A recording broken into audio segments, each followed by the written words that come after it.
Vous regardez Info Live TV, voici le journal du mercredi 23 mai. Ouvrons cette édition avec ces dernières nouvelles de la bande de Gaza où l'armée poursuit ses opérations. Plusieurs raids aériens ont été menés mercredi prenant pour cible des positions du Hamas. Cette personne aurait été blessée au cours de ces frappes. Dans la nuit de mardi à mercredi, Tsahal a opéré une brève incursion dans le village de Khan Younes et a retenu pendant plusieurs heures 7 Palestiniens pour interrogatoire. En attendant, les tirs de roquettes se poursuivent. Ce matin, un missile s'abattait sur Sderot. À Gaza toujours, le premier ministre Hamas Ismaël Haniyeh et le président palestinien Mahmoud Abbas se sont rencontrés ce mercredi.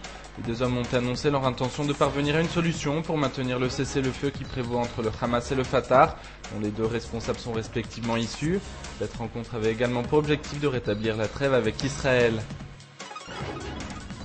Au Liban, un cessez-le-feu a été décrété mardi par le Fatah al-Islam, le groupuscule palestinien retranché dans le camp de réfugiés de Nah el-Bared dans le nord du Liban. La trêve semble tenir ce mercredi alors que plus de 15 000 personnes ont profité de l'accalmie pour déserter le camp. Retour sur les propos de l'ambassadeur des États-Unis en Israël qui s'exprimait sur le cas de Jonathan Pollard, cet officier américain emprisonné pour espionnage au profit d'Israël. Le diplomate s'est excusé mardi après qu'il a déclaré que son pays avait fait preuve de clémence sans le laissant en vie.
Aujourd'hui, le monde entier parle d'Israël.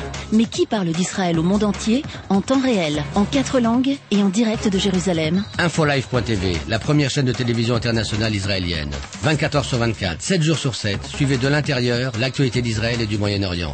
Des reportages, des interviews, un grand journal et des flash infos en images dès que l'actualité l'exige. Infolive.tv, votre regard direct et vrai sur l'actualité d'Israël. Retrouvez Infolive sur internet www.infolive.tv.